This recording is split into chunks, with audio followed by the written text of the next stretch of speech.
भगवान कृष्ण की सुंदरता को कौन नहीं निहारना चाहता। भगवान का दिव्य दर्शन करते से ही मन खुश हो जाता है। कृष्ण है ही इतने सुंदर, सौम्य और प्यारे। कृष्ण की वेशभूषा आपके मन को मोह लेती है। सिर पर मुकुट, माथे पर मोर पंख देख के ही मन खुश हो जाता है। लेकिन क्या आप जानते हैं कि भगवान कृष्ण सिर पर मोर पंख क्यों धारण करते हैं? जी हाँ, भगवान कृष्ण के मोर पंख धारण करने के पीछे कई कहानियां प्रचलित हैं। मोर पंख के बिना कृष्ण का स्वरूप अधूरा है। भगवान कृष्ण को मोर पंख बहुत प्रिय है, इसलिए उनके मुकुट पर हमेशा मोर पंख लगा रहता है। बांसुरी उनका प्रेम है और मोर पंख उनके संदेश का उपदेशक है। इन दोनों के बिना श्री कृष्ण अधूरे हैं। मोर पंख उनके सिर पर क्यों सजाया जाता है, इसके पीछे कई कारण हैं। आइए आज इन कारणों के बारे में जानते हैं और आपको स्पष्ट कर देते हैं कि भगवान मोर पंख क्यों धारण करते हैं। कुंडली में काल सर्प योग।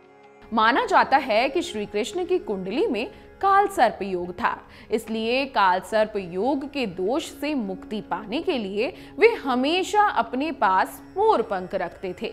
मोर पंख और सांप एक दूसरे के शत्रु हैं, इसलिए काल सर्प योग में मोर पंख साथ रखना चाहिए। इसलिए जिस व्यक्ति के पास ऐसा योग हो उसे अपने पास मोर पंख अवश्य रखना चाहिए। कन्हैया ने मोर पंख के माध्यम से कई संदेश दिए हैं और इस संदेश को समझकर जीवन को आसान बनाया जा सकता है। राधा कृष्ण के प्रेम की निशानी है मोर पंख। मोर पंख कन्हैया के साथ रहने की एक बड़ी वजह उनका राधा से अटूट प्रेम है। एक बार जब कन्हैया जी की मुरली की धुन पर राधा जी ने नृत्य करा, तभी कुछ मोर भी वहां आ गए और नाचने लगे। तभी एक मोर का पंख नाचते हुए नीचे गिर गया। तब श्री कृष्ण भगवान ने इस पंख को उठाकर अपने माथे पर सजा लिया।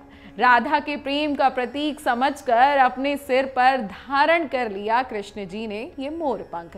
तभी से वह अपने मुकुट में मोर पंख जरूर धारण करते हैं। अलग अलग कहानियां हैं, अलग अलग विचार हैं मोर पंख को लेकर। और भी कई बातें हैं कि शत्रु से भी करते हैं प्रेम।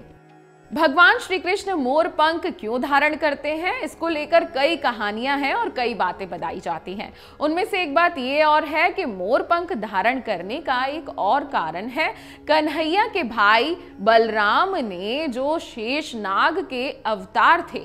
मोर और नाग एक दूसरे के शत्रु हैं, लेकिन कृष्ण जी के माथे पर लगा मोर पंख यह संदेश देता है कि वे शत्रु को भी विशेष स्थान देते हैं, वह शत्रु से भी प्रेम करते हैं। और ये मोर पंख शोभा भी बढ़ाता है और कृष्ण जी का प्रतीक भी माना जाता है। मोर पंख कृष्ण जी के माथे की शोभा बढ़ाता है और कृष्ण जी से ही मोर पंख जाना जाता है। कृष्ण का अलौकिक स्वरूप सबका मन मोह लेता है। अगर आपको हमारा ये वीडियो पसंद आया हो तो हमारे चैनल जीवांजलि को सब्सक्राइब करें।